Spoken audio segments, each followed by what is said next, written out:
Welcome to the Revenue Marketing Report powered by Caliber Mind. I'm your host, Kamala Thompson, and today we're speaking with Terry Isner. Terry, tell us a little bit about yourself.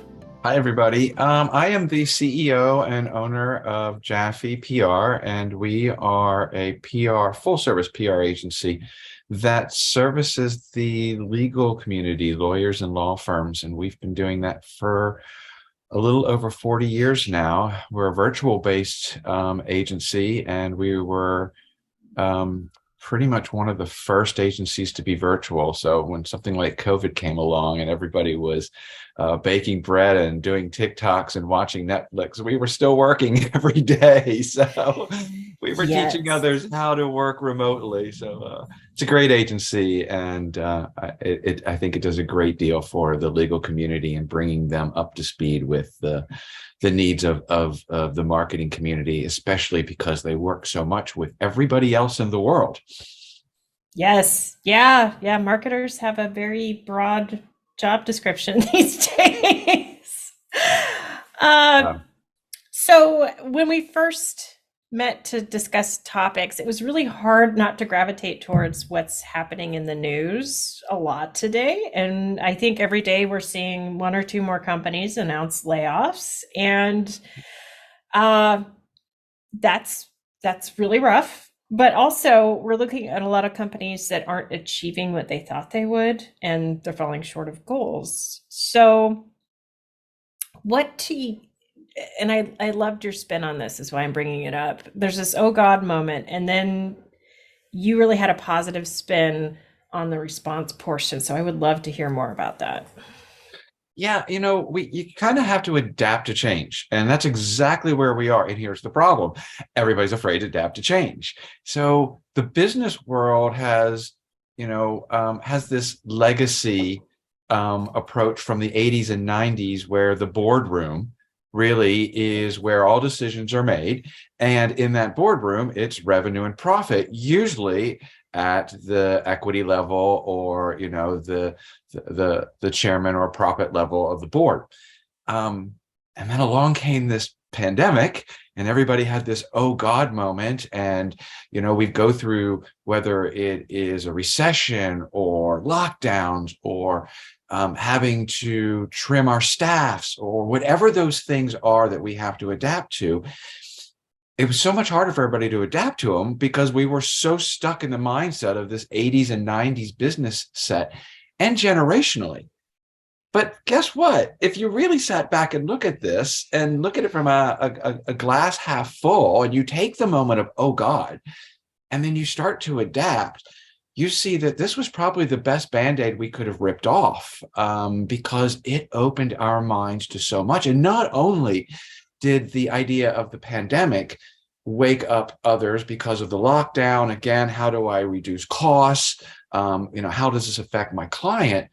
Then we had this kind of social unrest happening, and we were a little bit more conscious of it because we were looking to be fed stuff because we're not working, we're trapped at home, and we started to get more involved into that. So again, glass half full, the world's starting to change with us. So now we're adapting to, our doors have to open up to social issues.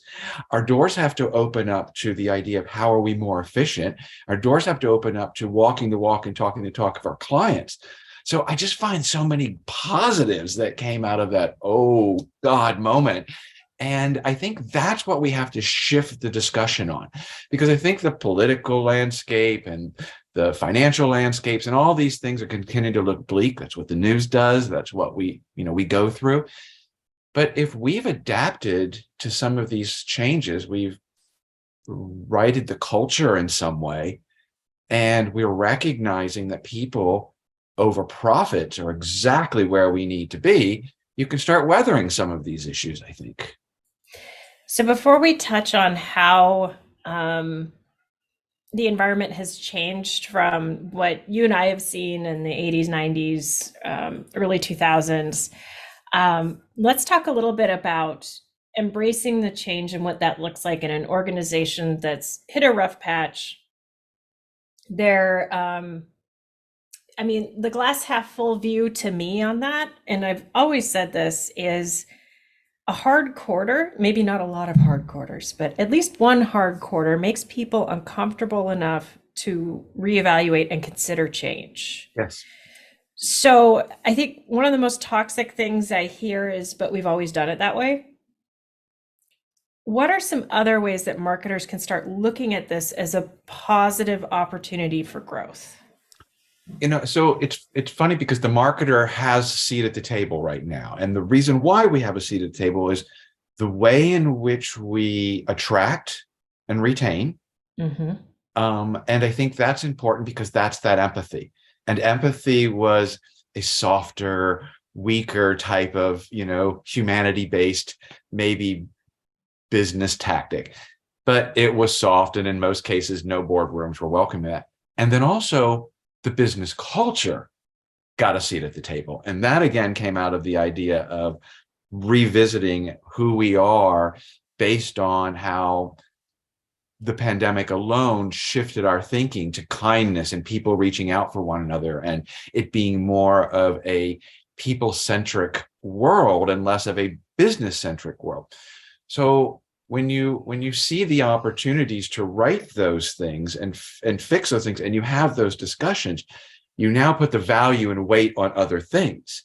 And so you start to think of recruiting, and the idea that when you're recruiting, in a lot of cases, you're bringing business with you, because the business really maybe doesn't belong to the brand itself, but it might belong to the service providers in it. For us, again, in the legal community, it breaks down from the law firm to the lawyer. And the lawyer is where the power is, because that's the relationship. And so if the lawyer leaves one firm and goes to another firm, most likely the relationship goes with them. That's a new way to think about business growth, which means now I have to tell a more personal story. Why are we relevant as a business? How have we adapted to changes? And how have we created a culture that attracts like-minded folks or even retains like-minded folks? So you think about what happened again in the pandemic, and I hate to keep using this, but we have to, because it's what's made the shift, and we still haven't experienced most of what the shift is still, because in a lot of cases, we're still fighting it. So when you think of that, you're putting the idea of power in, how do I represent myself publicly? How do we represent ourselves within the confines of our bricks and mortars, and or what that looks like in an extended work environment? And you start to weigh some of those things that we said valued or devalued what a good year or a good month or quarter might look like. And so you kind of have to change it. Do I have greater brand recognition? Maybe I don't have the revenue right now, but I have a greater brand recognition, which will increase opportunities for me to grow the firm where I need to grow the firm. Or the pandemic created a situation where I can reduce costs by letting deadwood go, but then I could replace it in another way. And it's a horrible term, deadwood, but the idea of the non-producer or the need of the value in that. So again, all of these shifted in a way in which our thinking was able to change. The problem is, if our thinking didn't change, then we're no longer relevant to most likely our client base, our consumer base, and the businesses that we're working with, because they've had to adapt. And so if, say, from our example, a service provider doesn't adapt with them, they're setting these kind of rules and statements that say, if you don't meet these qualifications or certain categories, we're no longer wanting to partner with you. So it's kind of this idea of looking ahead, of saying, hey, where have the changes happened in the industries in which I want to be effective, be relevant, and how do I adapt to those? And again, the idea of adapting is the big fear factor right now. Yeah, I have a lot of thoughts popping into my head as it applies to this, but one of the really interesting things you said was marketing has a seat at the table right now. And historically in B2B, especially early on in a company's growth, the way to hit the number was to hire more salespeople. So if I need to hit a bigger number, we're going to hire more salespeople, and we're going to attack it from this almost brute force, cold prospecting, more outbound, more chances, more leads. It's just not working right now as well as it was. And I think this is one of the areas that we need to adapt, that a lot of folks haven't quite figured out yet. Are you seeing that in the market at all, or am I? No, again, it's we as marketers have a job. Now, what's happened when you think about culture and other things, you can't be alone in that. Yeah. So kind of going back to the idea of the marketer seat in the table. So it's our job to now understand and articulate the culture. That's marketing's job. HR, marketing, management, their job is to maintain the culture, because culture is behavior. So set the behavior expectations, change the behavior. But marketing has to paint the story, tell the story of a culture that is attractive either to a client consumer base and or to a growth base, a talent base. So now the role is to better understand a culture and better articulate the culture in the right audiences for the goals that they want to reach. And so then you think of back to empathy's seat at the table, and you think about now how we have to go about articulating the culture and showing by example. And I think that's the other big thing. There's a lot of people who talk about these changes. It's really adapting and seeing these changes in place. So now the marketer, as opposed to shoving everybody in a sales funnel, wants to create these threads of relationship building, because you might not receive a penny from a great relationship that you build, but that is such a loyal fan that they will drive so much more to you, that the value in maintaining that relationship is probably more important than cramming things in a sales funnel and hoping something will drop out of that and be, a new revenue source for you. So that's the mentality shifting of how you're calculating things, and you're looking and you're putting value. Do I have greater value because my firm or my business is really relevant and appreciated in today's time and where we are, and the longevity of my business and its ability to adapt and be relevant today is exactly the story I want to tell. So it kind of goes back to marketing's job to articulate in the right channels, the right messages, drive the right traffic to the rest of the stories that are being told, and then be able to create a connection that leads to either relationships, revenue growth, talent acquisition, something along that line. Yeah, this is really interesting to me because I'm thinking of where this is popping up that we can see in the market. We see it a lot Well, more. I'll tell you a great spot. Yes. Disney. Look what's happened with Disney. So Disney took a new CEO, and this CEO was all about profit. It was all about the power of Disney and making more money and more money and more money for those, the stockholders and the stakeholders.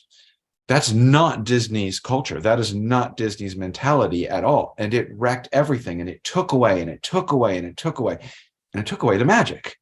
Mhm. And that's the culture of Disney. And that's when people are willing to spend whatever it is, as long as there's magic. And so when you take away the magic, you go back to exactly where we are today. Magic only is within a person. So if we put the people first, the people's needs first, we address the lack of magic or the loss of magic, and we regain it, then profits go up, stakeholders go up, everything goes up, which is great. So what Disney has to do is now fire a CEO, which they did, that was only profit generating or only profit thinking, forward thinking. Think again of that 80s and 90s, and go back to the CEO that stepped down that was so much more people related. And I'm a huge Disney fan. I have an annual pass and I have stock. So I watch it from all different areas, and I'm watching everything come back and rolling back prices and doing all the right things it needed to do to get back to what was most important, what was the biggest value. And that's the magic. And I think that's a great example of where we get lost in profit and revenue. And we forget that looking out and having that idea of what is our culture, having empathy to those that are related to our culture and world more so, and putting the people first, not the profit first, that experience is going to bring greater revenue to everybody. So I think it's a really great current example that's happening right now in front of us, where here's an industry that when they shut down during the pandemic, everybody went, oh, Disney closed. This is bad. And Yeah. then watching the stock drop, having to change the CEO, part of that is to say, you need to make some hard changes, then you need to make some really hard changes. And sometimes it happens at the leadership level, not at laying off everybody at the lower level. And if you really want to know the culture, go to the lower level. And that's where you get an idea what your culture is, not what you think it is at that higher level, because you have a totally different picture painted of what the culture really is. Yeah, and I think you're spot on that.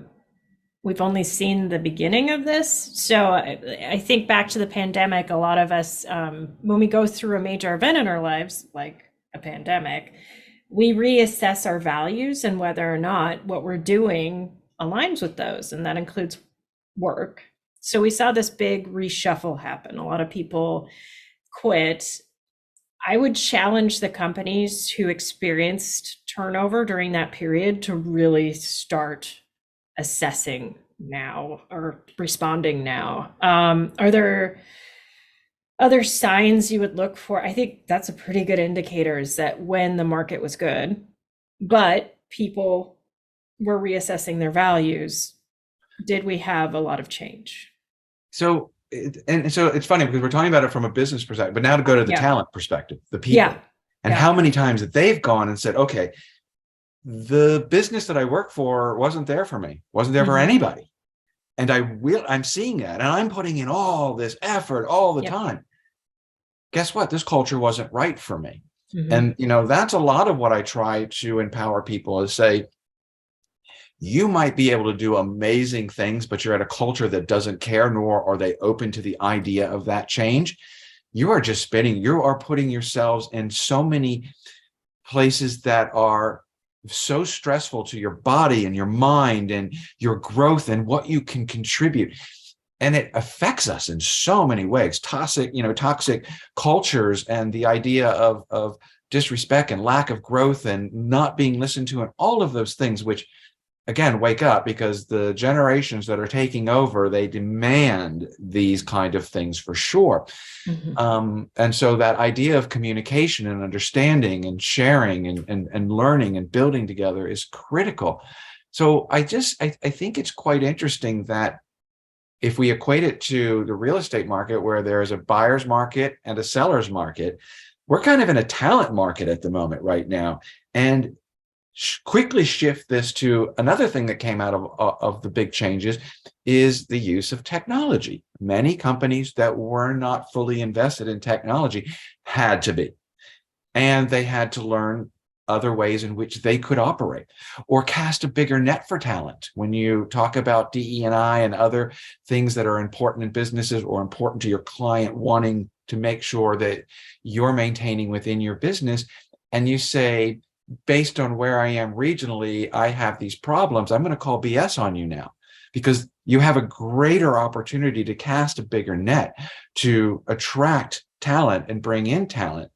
But you have to also evolve along with all of us and utilize technology, utilize these other marketing channels more so. In the Yep. legal community, social media is still fairly new. Podcast, super new. And I love it because it continues to be this opportunity to have a blank canvas, because I'm bringing them into something that I'm watching already bake and kind of, find the best ways for it to work within other industries.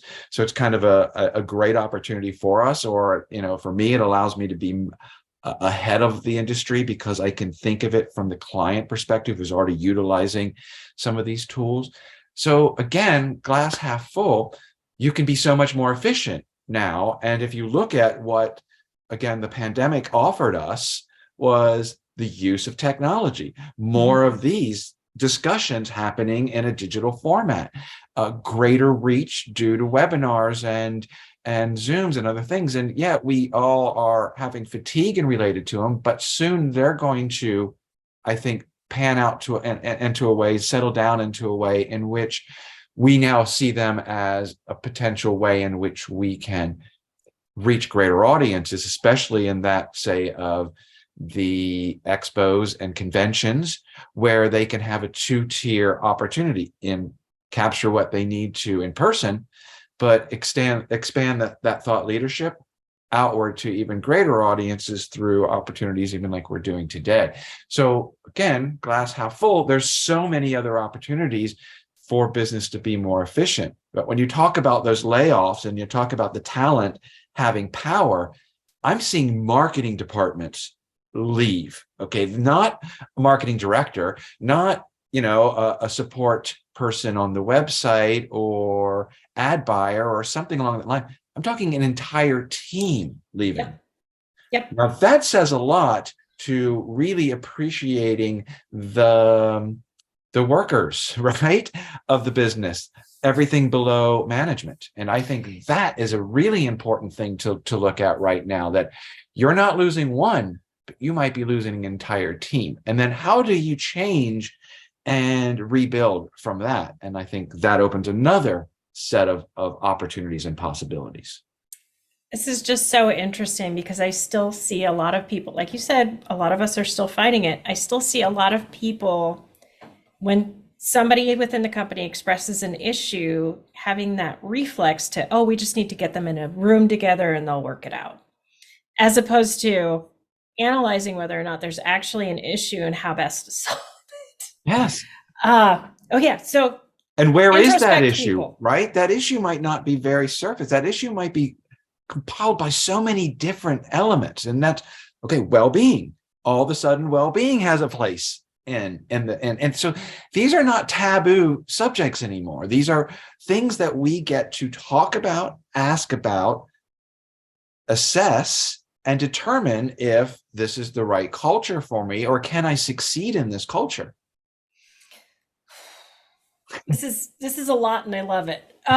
So before we wrap up, I just really want to quickly touch on the positives of this and the changes we're seeing. So I remember the days of hostile corporate takeovers, the people who had the position that they enjoyed of laying off swaths of people.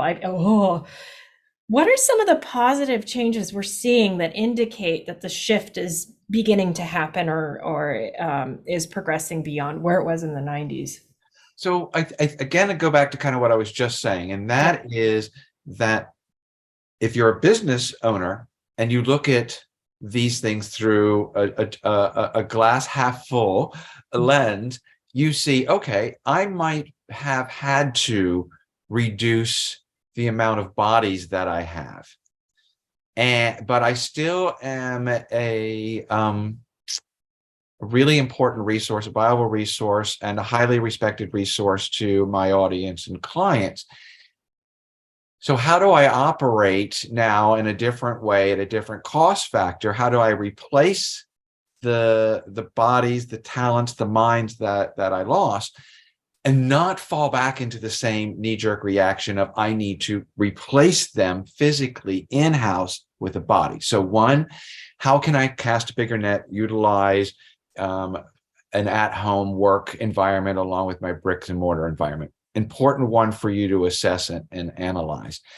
The other is determining that maybe I didn't need that many bodies, and this was a positive for my business. And I'm sorry that I have to reduce folks, but I've also learned in this that I can be so much more efficient if I adapt to digital or consulting relationships or other things. So we've seen that where marketing departments have been thinned, and we now come in and plug in because we're not a salary, we're not any overhead costs, we're not any expense. We're basically an extension of the marketing initiative, but only where you need it to be. So we're seeing kind of levels of folks thinking of how they can replace those that they had to let go in a more efficient and effective way. And that's positive for them. Now switch it to the talent. And from the talent perspective, again, if the culture wasn't working for you, why should you be held back? Why shouldn't your ideas be appreciated, and your innovations and your collaborative thinkings? Why can't they all be, appreciated? That's a cultural thing. That's the management you're working with. And we can't always change everybody by yourself being compassionate and being empathetic and being inclusive. So if you find you weren't appreciated during the pandemic, you're not appreciated in the fact that you've taken on more work because they've had to lay off people around you, it's time for you to recognize your self-worth, your ability to grow, and does that culture fit you? So we've kind of given ourselves this sense that unlike when I was growing up, you went in, you stayed in a business, you stayed there, they measured you on how long you were at that business before you went to that business, and all these other kind of set ideas of what business is supposed to look like and how you operate in business. Well, they've changed. So you can change along with it. And why would I want to hire somebody who doesn't fit in my culture and they not succeed? Or why would I not want somebody to come to my firm, my agency, and bring their whole self because my culture doesn't allow that? So I am now paying somebody 100% for 50% back. So what if I changed the culture? What if I changed the way that I thought? What if I welcomed the whole self and you were so confident in going to work every day that now I got 100% of you? So all of these are the positives that I think that we have to change in our mindset to be more relevant and more profitable in today's business market.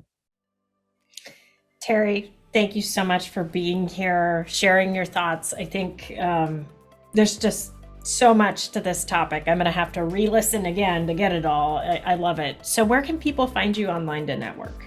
You pretty much can find me anywhere at sharingtmi.com. I was one of those lucky guys early on in the Twitter world when I picked a handle and my initials are TMI, and I was like, oh, what do you do on social media? You share too much information. That's my name. So you can find me anywhere at Sharing TMI. I love it. So those of you listening who enjoy the show, please rate, review, subscribe, tell 2 friends. It does make a difference. And for those of you looking for more great content like this, check out calibermind.com.